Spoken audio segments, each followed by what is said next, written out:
Here to give an overview of what has happened in the last little while in the cryptocurrency space. The drastic drop in price catalyzed by not only a drastic increase leading up to it, but as we all know, the announcement of the Chinese government to ban ICOs.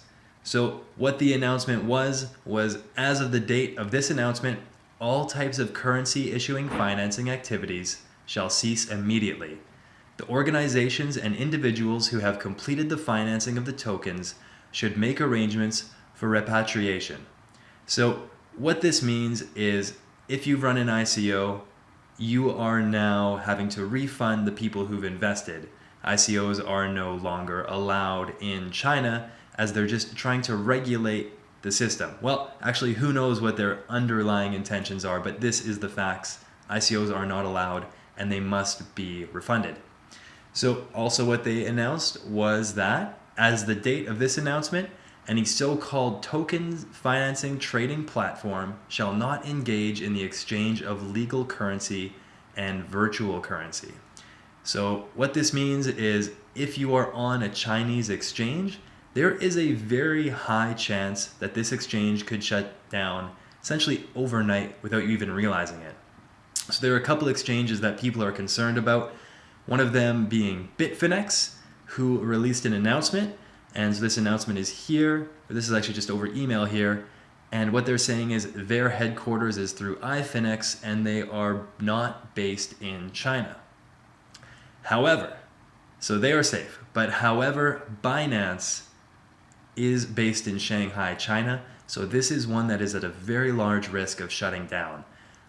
So if you're storing your Neo gas on Binance or any other currency, I strongly suggest downloading the Neon wallet and moving your gas onto there, or potentially moving whatever currency you hold onto there onto an alternative exchange or wallet.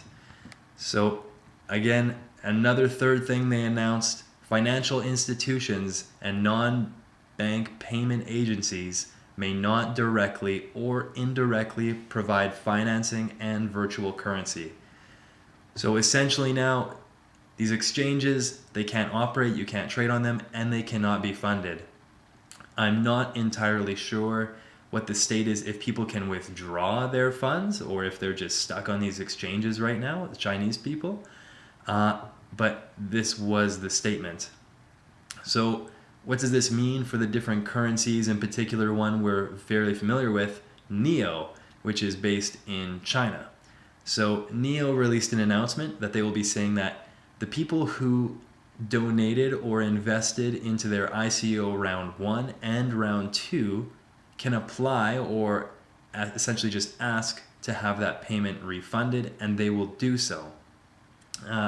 In terms of Neo as a technology and a platform, this isn't something that will just be shut down by the government. This is an open source platform, and ICOs or essentially different dApps can still be built on top of Neo that are built outside of China.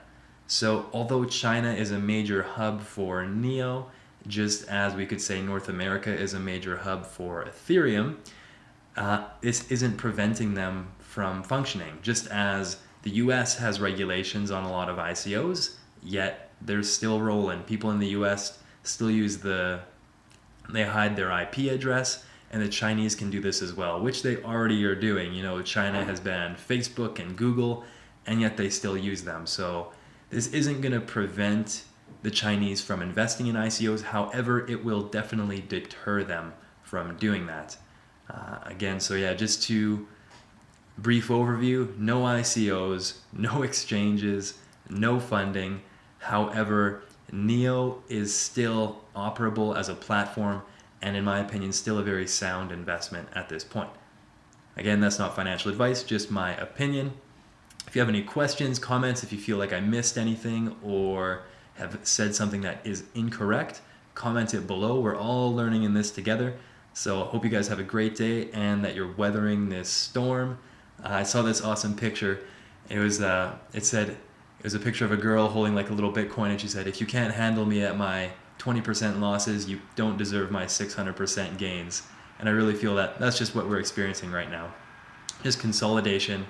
And I feel like it's almost just, it was asking for it, perfectly timed. We were rearing right up to that $5,000 Bitcoin mark, where it was almost evident that we are going to be seeing a consolidation right away anyways. And this announcement from the Chinese government just acted as a little extra push for us to go back into that bear market. So let's see what happens, and happy holding or trading, whatever you're doing.